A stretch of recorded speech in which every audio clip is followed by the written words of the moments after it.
በጥንት ዘመን ሁለት ባልና ሚስቶች አብረው ይኖሩ ነበር። ሁለቱም ባልና ሚስቶች በጎችን በማርባት ነው የሚተዳደሩት። ፍቅራቸውም የደራ ነው። ነገር ግን አንድ ችግር ቤታቸው ውስጥ አለ። እሱም ልጅ ፈጣሪ አላደላቸውም ነበር። በልጅ ስላልተባረኩ ሚስትየዋ ሁሌም ትናደዳለች። ከመናደድም ባሻገር ባለቤቷ እሷን ትቶ ሌላ እንዳያገባ ስለምትፈልግ አንድን ዘዴ መዘየር ትፈልጋለች። ከሰዎች አፍም ለመሸሽ ስትል ሌት ተቀን ፈጣሪዋን ትለምናለች። ጸሎቷ ዘግየት አለ መሰል ተስፋ ቆረጠች። በስተመጨረሻም አዋቂ የባህል መድኃኒት አለ ተብላ ወደ ተጠቆመችበት አካባቢ በመሄድ መድኃኒቶችን መጠቀም ጀመረች። ሰውየው መድኃኒቶችን እና ቅመማ ቅመሞችን ቀምሞ ሰጥቷታል። እሷ ግን ያ ነገር አልሰራላትም። ይባስ ብሎ ድካምና ህመምን የጨመረባት። መጥፎ ጎረቤት ህይወትን ያበላሻል እንዲሉ አንዳንድ የአካባቢው ሰዎች ለምን ጠንቋይ ጋር አትሄጂም እያሉ ይመክሯት ጀመር። የጠንቋዩንም መኖሪያ ቦታ ይጠቁሟታል። አንድ ትልቅ ተራራማ አካባቢ ነው። ጨለማ ሲሆን ሂጂና ጉዳይሽን ትፈጽምልሻለች ብለው ይነግሯታል። ይህን ነገር ሌሊቱን ሙሉ ስታሰላስለው አደረችና በስተመጨረሻም ኃጢአት መሆኑ ቢገባትም ባለቤቷ ላለማጣትና ልጅ ለመውለድ ስትል ወስና ትሄዳለች። በጉዞዋ ላይ ናት። የሚያስፈራ ተራራ ጋር ስትደርስ እሱ እንደሆነ በመጠርጠር ወደ ውስጥ ልትገባ ወደደች። ትንሽ ጠጋ እንዳለች የዋሻው ጸጥተኝነትና ጨለምተኝነት በጣም ስላስፈራት ሮጥ ማለት ጀመረች። ይህኔ ከውስጥ ድምፅ ትሰማለች። የመጣሽበትን ጉዳይ አውቄያለሁ፣ ነይ ወደ ውስጥ፣ ግዴለሽም ግቢ የሚል አስፈሪ ድምፅ ስትሰማ ተመልሳ በድፍረት መግባት ጀመረች። ሲታዩ ቅድመ አያት የደረሱ አሮጊት ሴት ተቀምጠዋል።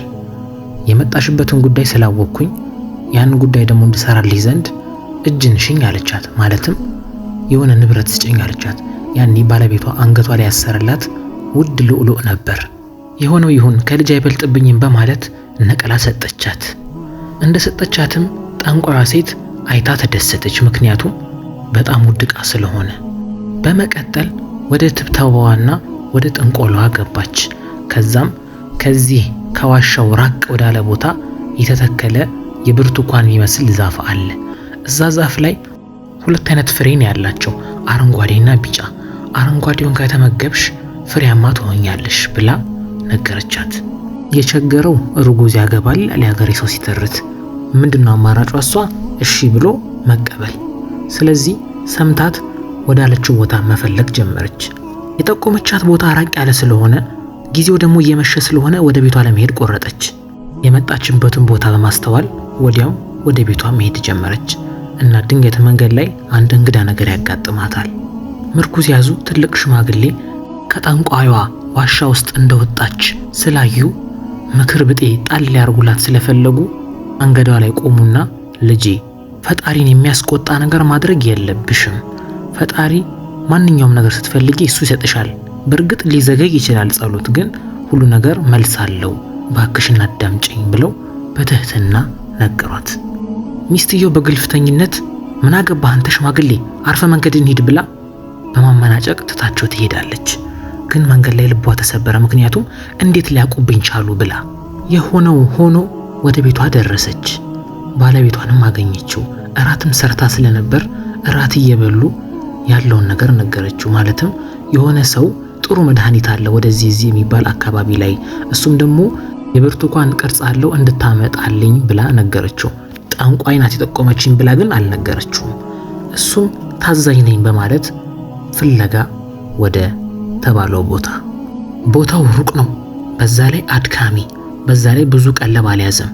ትንሽ አረፍ አለ፣ ተስፋ አልቆረጠም። በድጋሚ ተራራውን መውጣት ጀመረ። በስተመጨረሻም አገኘው መሰል መንቀዥቀዥ ጀመረ። ወዲያውም ወደ አጠገቡ ሲሄድ ይመለከተዋል።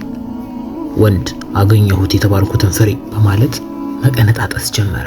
አስጠንቀቀው ስለነበር ከአረንጓዴው ብቻ ነው ቀንጥሶ ያመጣላት። ወዱ ባለቤቷ ግራ ገብቶታል። ምክንያቱም እንዲህ አይነት ያለ ተክል ከዚህ ፊት አይቶ አያውቅም። እንግዲህ እድሜው ስንገምት 50 ሊሞላ ይችላል ወይ ከዛ በላይ። እንደዛም ሆኖ ግን በእድሜው እንዲህ ያለ ተክል አይቶ አያውቅም። ጉድ ነው የዘንድሮ ማይመጣብን ጉድ የለ እያለ ሳይመሽበት በደስታ ወደ ሚስቱ ጋር ጉዞ ጀመረ። ፍሬውን ሲሰጣት በጣም ነው ደስ ያላት። ምክንያቱም እውን ይሆናል ብላ አልጠበቀችም ነበር። ወዲያውም ፍሬውን አንድም ሳታስቀር ገምጣ በላችሁ። ከተመገበችውም ወዲህ ሚስትየው ወዲያው ታረግዛለች። በጣም የተደሰተችው ቤታቸው ላይ ከመቼውም የበለጠ ደስታና ስኬት ይታይበታል። ምክንያቱም ረጅም ዓመት ሲጠብቁት የነበረው ልጅ እነሆ እውን ሊሆን ጥቂት ቀናቶች ብቻ ነበር የቀሩት። ምን ጥቂት ቀናቶች፣ ጥቂት ጊዜያቶች እና አንድ ቀን እንደለምዷቸው በጫካ ላይ በጎችን እያገዱ ሳለ ምጧ ይመጣባታል። ጥግ ላይ የሚያስደግፋትና ባለቤቷ ማዋለድ ይጀምራል። ጎበዝ ነበር። የምታምር ድንቡሽቡሽ ያለች ሴት ልጅ በሰላም ትገላገላለች። በጣም ደስተኛ ሆነዋል። ምክንያቱም ስንት ዓመት ያላዩትን ፍሬ አሁን ስላዩ። አንገቷ ላይም የወርቅን ሐብል ታደርግላታለች። መተጣጠብ ስለነበረባት ለመተጣጠብ ከባለቤቷ ጋር ወደ ሐይቅ ወረድ ትላለች። ይሄኔ አንድ ትልቅ ተአምር ይከሰታል። ጫካ ውስጥ ለካ ዝንጀሮዎች ኖረዋል። ዝንጀሮዋ ሕፃኗን ልጅ ብድግ አርግታት ወደ ዛፍ ላይ ወጣች። እንደ ሰው መንከባከብ ጀመረች። ይሄኔ ሊታጠቡ ወደዛ የሄዱት ባልና ሚስቶች ሲመለሱ ልጃቸው የለችም። ቅውጥ አካባቢውን በአንድ እግር ነው ያቆመችው። ወይኔ ልጄ ወይኔ፣ ሽርፍራፊ ሰከንድ ራሱ ዓይንሽን ሳላይ ገና እንደወለድኩሽ ትሰወሪብኛለሽ እያለች ስቅስቅ ብላ ማልቀስ ጀመረች። በልቧም ይህ ሁሉ ኃጢአት እዛች ጠንቋይዋ ሴት ጋር ስለሄድኩና ፈጣሪን ትዕዛዙን ስለጣስኩ ነው በማለት ራሷን ክፉኛ መውቀስ ትጀምራለች።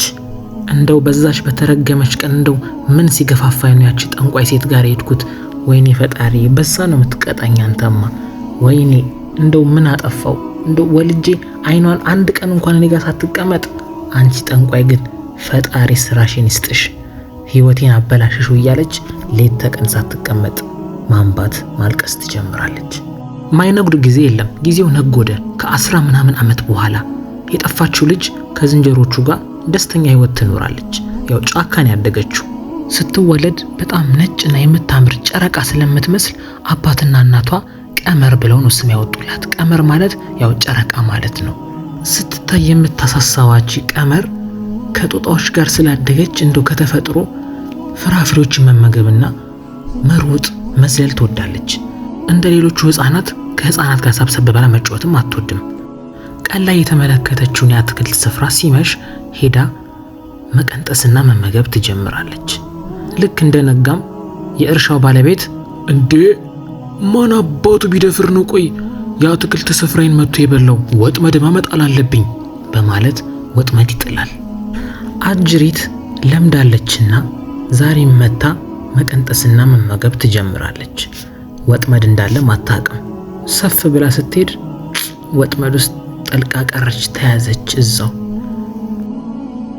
እንዴ ምንድነው ላይ ያለው እያለች ትፈራገጥ ትወራጭ ጀመር። ይሄኔ ሽማግሌው ያዟትና አንቺን የመሰለች መልከ መልካም ሴት ናት የምትሰርቀኝ፣ በይ ነይ ነይ በማለት ወደ ቤቱ ይወስዳታል። የፈረስ ማጋጣ ውስጥ ይከታታል። በለቅሶ በሐዘን ተውጣለች እቺ ምስኪን ልጅ። እናም ንጋት አካባቢ ፈረሶቹን ለመቀለብ የሽማግሌው ልጅ ሳር ይዞ ከፈት ሲያደርግ የምታምር ስዕል ቁጭ ብላለች። እንዴ በፈጣሪ ስም ይቅርታ ማን ልበል? ፈረስ ነው የፈለኩት እንጂ ሴት አልፈለኩም። ማነሽ አንቺ? ምን ልትሰሪ እዚህ ውስጥ መጣሽ? እንዴ ይሄ እኮ የሰው ንብረት ነው፣ መልሽልኝ። ይቅርታ እኔ ምንም አውቀው ነገር የለም። እኔ እንደለመደብኝ ማታ ማታ እየገባው አትክልት ስፍራ ውስጥ የተለያዩ ፍራፍሬዎችን እመገባለሁ። ድንገት ግን የሆነ ገመድ ነገር እላይ ላይ ወደቀ። ከዛም የሆነ ሽማግሌ ያዘኝና ወደዚህ ውስጥ አስገባኝ። እኔ ምን ላቅ እችላለሁ? ከዛም ወጣቱ ከት ብሎ በመሳቅ ምንም እንዳያሳስብሽ፣ ምንም፣ ምክንያቱም ሽማግሌው ለኔ አባቴ ናቸው። ስለዚህ ያለውን ነገር አስረዳቸዋለሁ፣ ሐሳብ እንዳይገባሽ እሺ ቆንጆ። ወይ የእውነት ውለታህ አለብኝ፣ እባክህን ከዚህ ገላግለኝ እባክህን። አረ ምንም ሐሳብ እንዳይገባሽ፣ ይሄ የኔ ቤት ነው። እንደውም የራበሽ ተመሰያለሽ ስትታይ። ምግብ ላምጣልሽና እየተመገበን እናወራለን። ይሄ መልከ መልካም ወጣት ልጅቷን ስላያት በፈገግታ ተሞልቷል። ምግቡንም ይዞላት መጣና ማጣጣም ጀመሩ። ከዛም ጥያቄዎችን መጠየቅ ጀመረ። እሺ ስምሽም አልበለው? ወይኔ ምግቡ በጣም ደስ ይላል። እናንተ ሰዎች ይሄን ነው የምትመገቡት እንዴ? በጣም ደስ እስኪ ዳቦውን ስጠኝ ልቅመሰው። ግምጥ ምን ነበር ያልከኝ? ስሜን አላቀውም ከይቅርታ ጋር። እንዴ እሺ ወላጆችሽ ማን ናቸው? ወላጆችም የለኝም፣ አባትና እናት የለኝም። እኔ ጫካ ውስጥ ነው ያደግኩት ከጦጣዎች ጋር። የሚገርም ታሪክ ነው የምትነግሪኝ አንቺ። ምን ማለት ነው? እንዴት እንዲህ ሊሆን ቻለ? ይገርማል። ልክ ነህ፣ በጣም ይገርማል። እኔ ከጦጣዎች ጋር ነው ያደግኩት። አባትና እናቴም አላቅም። ከልጅነቴ ጀምሮ ከነሱ ጋር ነው ያደግኩት። እናም ይሄ አንገቴ ላይ ያለው ሀብል ራሱ እነሱ እንደሰጡኝ በጥቆማን የሰማሁት። አሃ እያልሽኝ ያለሽው ይህ የወርቅ ሀብል ከልጅነትሽ ጀምሮ አንገትሽ ላይ እንዳለና የወላጆችሽ እንደሆነ ነው? እውነት ነው። አዎ ትክክለኛ ወላጆቼን በአካል አላቃቸውም፣ ግን ይሄ የነሱ እንደሆነ የተነገረኝ። ሆኖም ጫካ ውስጥ ነው ያደግኩት። አንቺ የምትገርሚ እንግዳ ፍጡር ነሽ። ይገርማል። አንቺ እንዴት! አቤት ግን ሲያገጣጥም እያለ አድናቆቱን መቸር ጀመረ። እንዲህ በደራ ወሬ መሃል አባትየው በሩን ከፈቱና እንዴ አንተ ወስላታ ምን እያረክ ነው? እችን ያሰርኳት ልጅ ጭራሽ ፈተህ ትመግባታለህ? እረ ልጄ በጣም ነው የተበላሸው። አንተ ምን አይነት ስራ ነው የምትሰራው? አባዬ ቆይ ተረጋጋ ላስረዳ በማለት ለአባቱ ታሪኳን በዝርዝር አስረዳው። አባትየው ልባቸው ተነካ። ወይኔ ጉዴ! ለካ እንዲች ያለች ምስኪን ሴት ነው ማጋጣይ ውስጥ ያሰርኩት። ወይኔ ፈጣሪ ቅር ይበለኝ። በል በቃ አሁን ለዚህ ልጅ ውለታ መዋል አለብን። ወላጆቿ ጠፍተዋል። አዎ አባዬ ወላጆቿ ጠፍተዋል ነው የምልህ እኮ። ከልጅነቷ ጀምሮ አታውቃቸውም። ስለዚህ የሆነ ነገር ማድረግ አለብን። አንድ ሐሳብ አለኝ። አካባቢው ላይ ልጅ የጠፋው በሚል ማስታወቂያ እናስለጥፋለን። የተለያዩ ነጋሪት እያስጎሰምን ለሰዎች እንናገራለን። በጣም ጥሩ ሐሳብ አባዬ። እንዲህ ያለ ድንቅ ሐሳብ ማሰብ በጣም ጥሩ ነው። እችም ልጅ ከረጅም ጊዜ ናፍቆት በኋላ ወላጆቿን ታገኛለች። በጣም ጥሩ ውሳኔ ነው የወሰንኩ አባዬ። እሺ ታዲያ እስከዛ የት እናድርጋት? እንዴ ምን ጥያቄ አለው? ከኛ ጋር ትኑር፣ እንደ ሰው ትልበስ፣ እንደ ሰው ቤተ መንግስት ውስጥ ትኑር። ልክ ብለሃል። በቃ ወላጆቿ እስኪገኙ እቺ ልጅ ከኛ ጋር እንደ ልጅ አርግተን እንንከባከባታለን። እሺ ይሄ ጥሩ ሐሳብ ነው። ፈጣሪ በዚህ መነዳናል በማለት ከተነጋገሩ በኋላ ወደ ቤታቸው ወስደው የሚያማምሩ ልብሶችን ያለብሷታል። ሽማግሌውም ለነጋሪትና ከበሮ መቺ በማስነገር ለአካባቢው ማህበረሰቦች ልጅ የጠፋው እያሉ ማስለፈፍ ጀመሩ። እቺ እኮ የቀመር እናት ናት፣ አታሳዝንም? አርጅታለች። አሁንም ድረስ በልጇ ተስፋ አልቆረጠችም። ሌት ተቀን ፈጣሪዋን ትጸልያለች።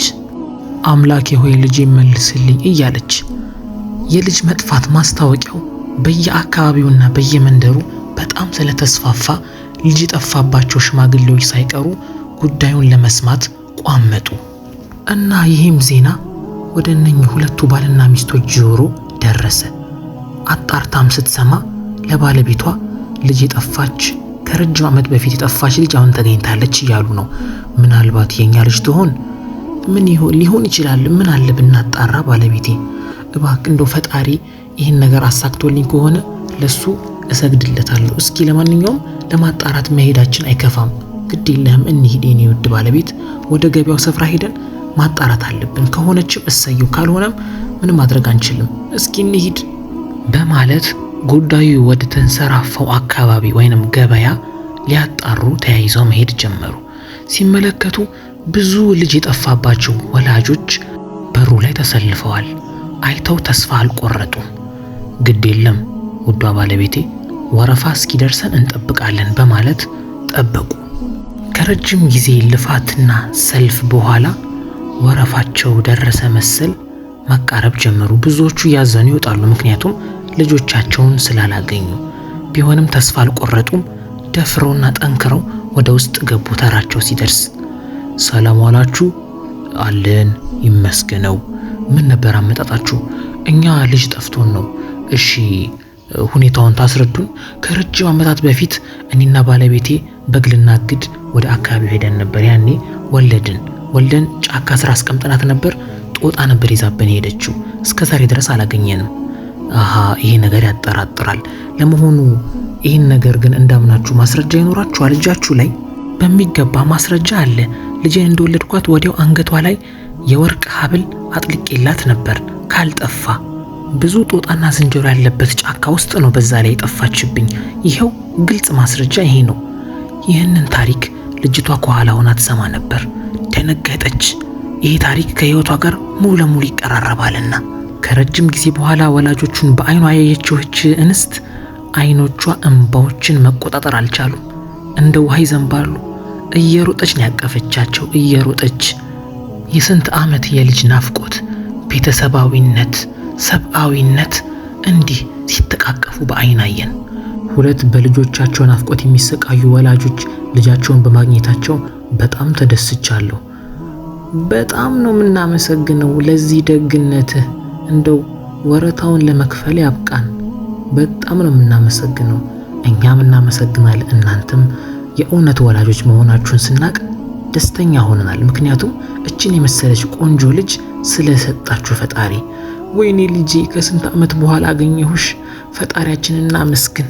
ለዝምድና መቀራረብ ሲባል ቀመርና የሽማግሌው ልጅ አንድ ላይ ድል ባለ ሰርግ ይጋባሉ። የሚያምርም ህይወትን መኖር ይጀምራሉ። ይሄኔ አንድ ሽማግሌ ይመጣና አስታወስሽኝ አንቺ አሮጊት፣ ከዛሬ 17 ዓመት በፊት መንገድ ላይ አግኝቼሽ ፈጣሪ የፈቀደውን ነው የሚያደርገው፣ ጥንቆላ ቦታ መሄድ የለብሽም ብዬ የነገርኩሽ ያ ሽማግሌ ነኝ። አስታወስሽኝ? አመናጭቃሽ ነበር ሄድሽው። እኔ ግን ይቅርታ አድርጌልሻለሁ። ምን ልልሽ ነው? እንኳን ደስ አለሽ ለዚህ ቀን ልልሽ ነው በማለት ስልብ ብሎ ከአካባቢው ይጠፋል። ሴትዮዋም ትደነግጥና ፈጣሪዋን ማመስገን ትጀምራለች።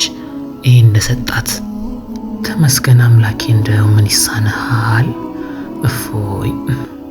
ቀመርና ባለቤቷ በብዙ ልጆች ተባርከዋል። የሚያምር አትክልት በሞላበት አካባቢ ላይ ይኖራሉ። ያሳደገቻት ዝንጀሮዋንም አልተወቻትም። እየሄደች በየቀኑ ትጠይቃታለች። ባለቤቷንም አስተዋውቀዋለች። ውድ የቻናሌ ተከታታዮች በኮሜንት ስር ከዚህ ታሪክ የተማራችሁትን ቁም ነገር አስፍሩልኝ። የዛሬው ታሪካችን ይህን ይመስል ነበር። መልካም ቀን ለሁላችሁ። ከልብ አመሰግናለሁ። ባይ